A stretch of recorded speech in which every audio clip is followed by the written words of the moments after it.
Hi, it's Scott Allen for The Raw with a look at some threats and opportunities for the Wallabies against the Springboks this weekend. A lot of the Springboks attack starts with their big ball running forwards, with Alberts and Vermeulen in particular setting a platform by getting them over the gain line. They start their run from deep, so they've worked up a fair head of steam by the time they get the ball.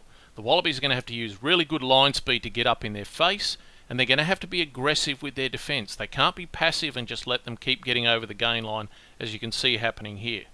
But they'll have to be careful not to become too fixated on just these big ball runners, because as soon as defences do, the Springboks play out the back behind them to wider options.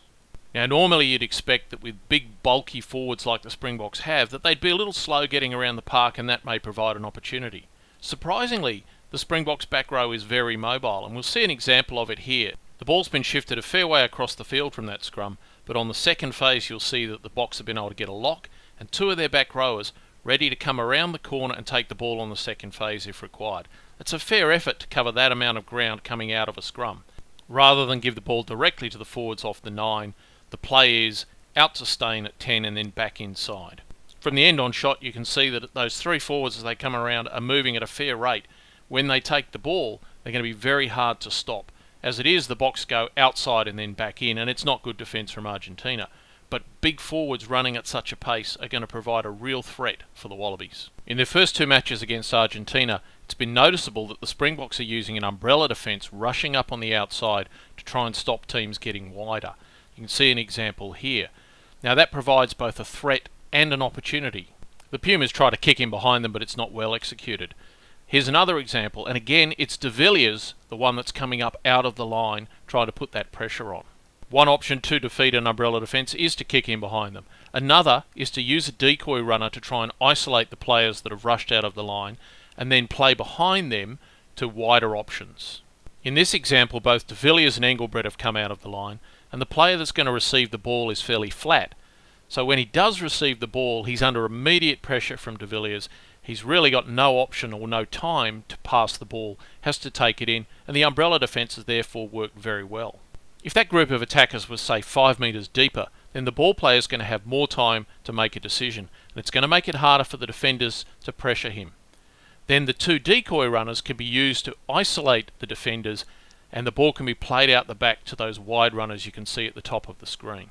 It's no secret that the Springboks like to drive the ball from the line out, and they'll do it from anywhere on the field, even though these examples are all close to the line. Their preference is to throw the ball to a jumper starting at position 2 or 3 in the line out. And most of their recent ball has gone to Kruger, starting at position 3 in the line-out.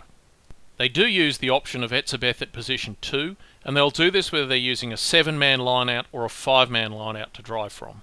Their most dangerous change-up is when they throw the ball to the back pod and drive from there. And they'll do that once or twice a match once they feel teams are starting to expect the drive from the middle.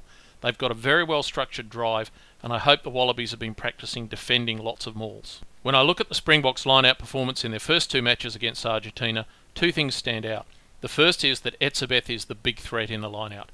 As I'll show you in some clips shortly, he gets off the ground very well. So the Wallabies are going to have to make sure they throw away from him.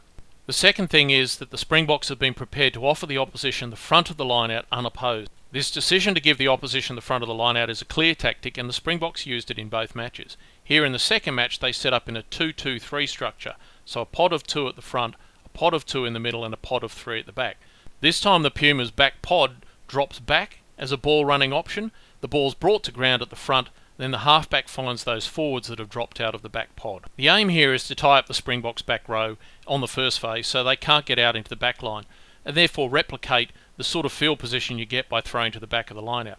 Of course the disadvantage is the Springbok backline has been able to advance forward. Which brings us to the question of what you can do with ball delivered from the front of the line out as opposed to ball from the back of the line out. There's no doubt that it's advantageous to have good clean delivery at the back of the line out if you want to play with width, but that doesn't mean you can't play with width if you deliver at the front. Here's a good example from the Cheetahs match against the Brumbies in the recent Super Finals. The Brumbies have offered the Cheetahs the front unopposed, and most people will tell you that's a great tactic because it limits what the Cheetahs can do with the ball. But as you can see here, the ball delivered right at the front of the line out, and even though Kimlin and the other Brumbies are starting to go through and pressure, a good pass from the halfback does allow the Cheetahs to play with width. Now here are some more examples, this time from the Springboks, where they use a 4-man line-out and throw to the front of the line-out to Etzebeth. Even though the Pumas have marked up at the front, they do this by relying on the fantastic speed off the ground of Etzebeth. From this line-out, Staines going to use a pod of 3 forwards to take the ball up in midfield. But even though the ball's been delivered at the front, he's got plenty of time and space to play out the back and use the wider option if he wants to. This 4-man line-out with Etzebeth getting the ball at the front is a tactic the Springboks have used a fair bit in the last 2 matches. It's an interesting starting position because both Etzebeth and the front lifter are down in position ready to launch, so the Pumas know with high probability that's where the ball's going.